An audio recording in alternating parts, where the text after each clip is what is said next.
Mon école? Qu'est-ce qu'elle a, mon école?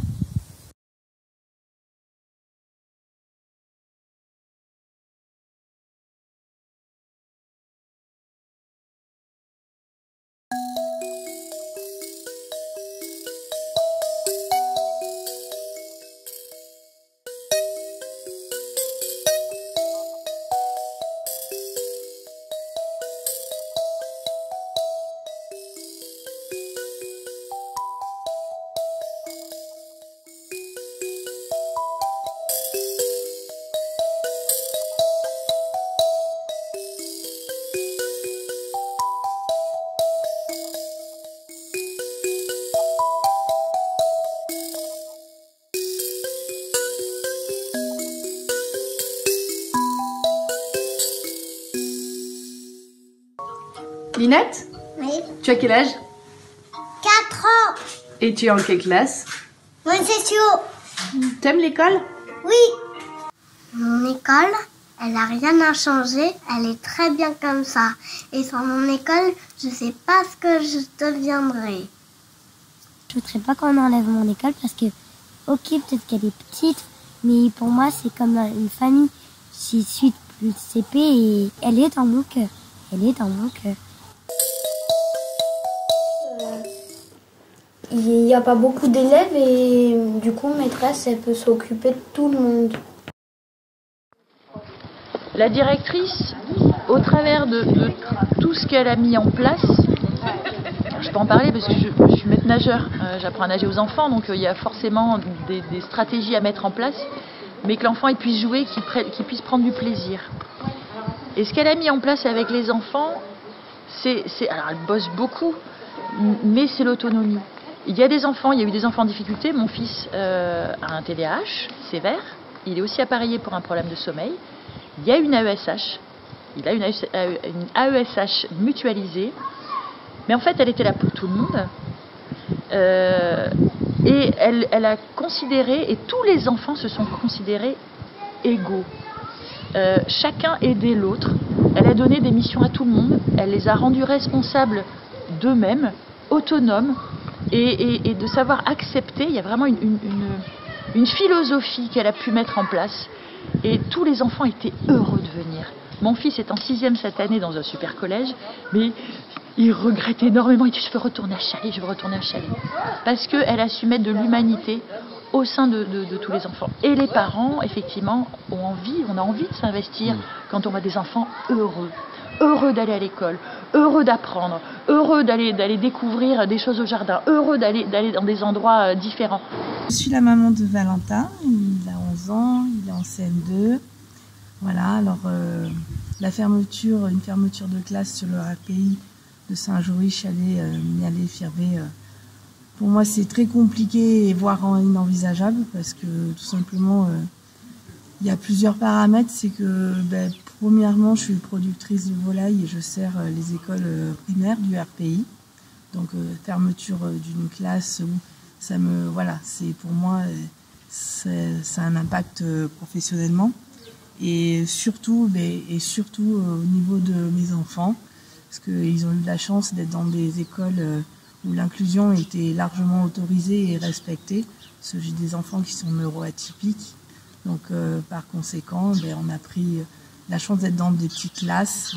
C'est prendre le temps de l'écoute, de s'occuper d'eux, d'avancer. Et effectivement, à l'heure actuelle, s'ils avaient été noyés dans la masse d'une école où il y aurait un plus grand nombre, et à l'heure actuelle, mon petit Valentin ne saurait ni lire ni écrire. Et ça serait un vrai dommage pour son avenir et puis pour être ancré dans la société tout simplement.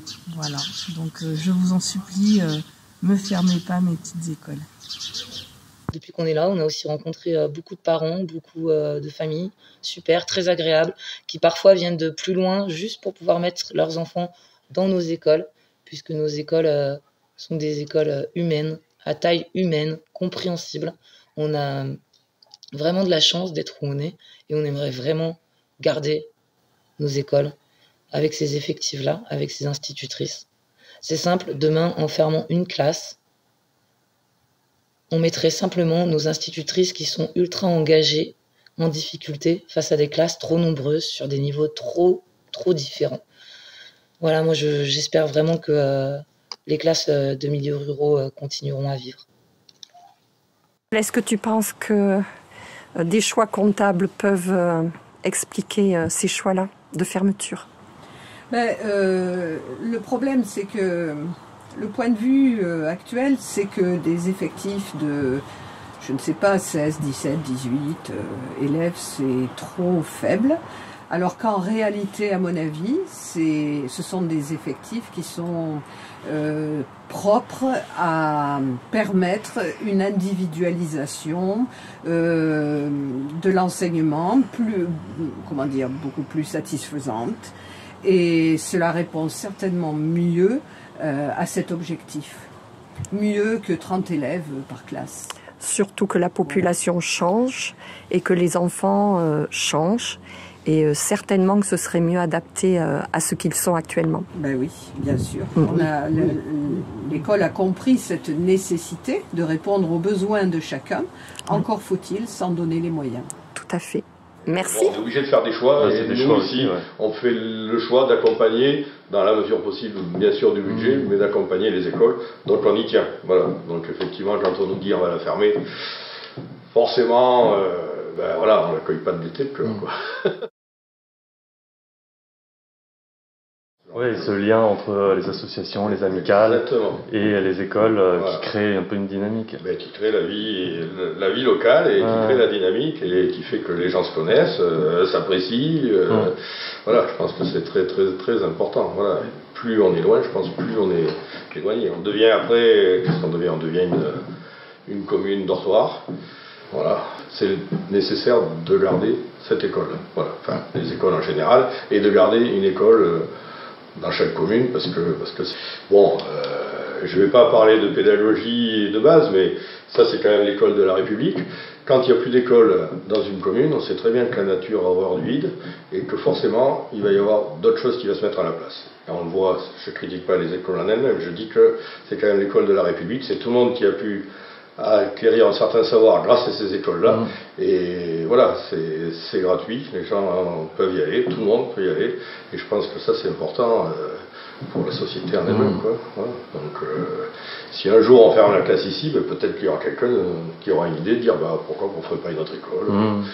Voilà, alternative, c'est pas la pédagogie en elle-même que je veux, c'est le fait de dire que voilà, c'est quand même l'école de Jules Ferry.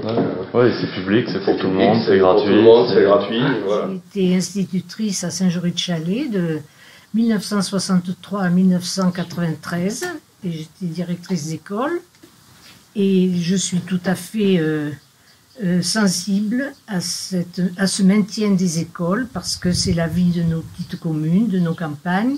Et il faut absolument qu'on maintienne ce service. Vous habitez ici depuis combien de temps, Georgette? Plus de 50 ans. D'accord. Et du coup, l'école pour vous, c'est quoi? Pour vous, ça représente quoi, l'école de Chalais? Moi, j'estime que c'est vraiment tout à fait quelque chose de bien et vivant dans la commune de Chalais. Oui, c'est la dernière chose qui reste, en fait. C'est la dernière institution présente dans Chalais? Oui, tout à fait. Hello les mamans. Bonjour.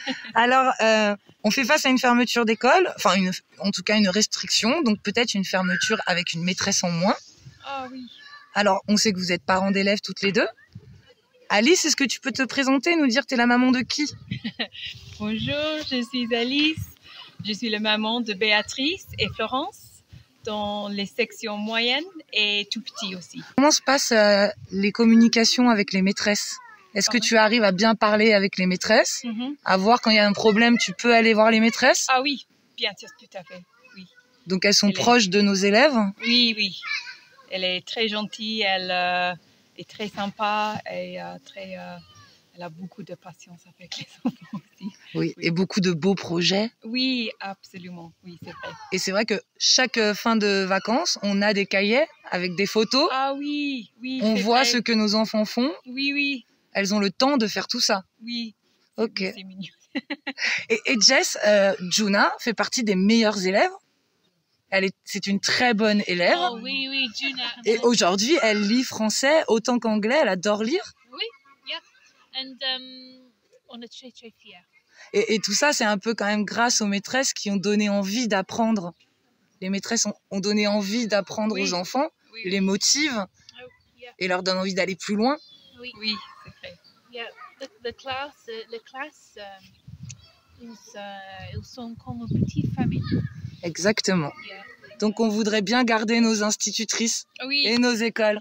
Oui, absolument. Merci les filles. Merci à vous. Bonjour, moi je suis la maman d'Inès qui est rentrée en petite section cette année. Je suis aussi une ancienne élève de l'école de Saint-Jory. Super. Et moi je trouve que c'est très important de conserver nos écoles dans les zones rurales. Ça permet aussi le dynamisme du village. Tout à fait. Je trouve les institutrices au top qui sont à l'écoute de nos élèves. Et donc des classes surchargées permettraient d'être moins à l'écoute et... Tout à fait. Et c'est vrai que dans nos campagnes, en fait, si on nous enlève une école, on tue un peu la vie. Et puis on essaye d'apporter du monde dans nos campagnes et finalement, on enlève aussi des services publics. C'est un peu l'échec des services publics en soi.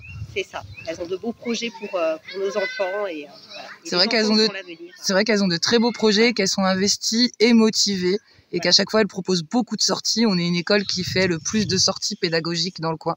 Et nous, on aimerait que ça continue.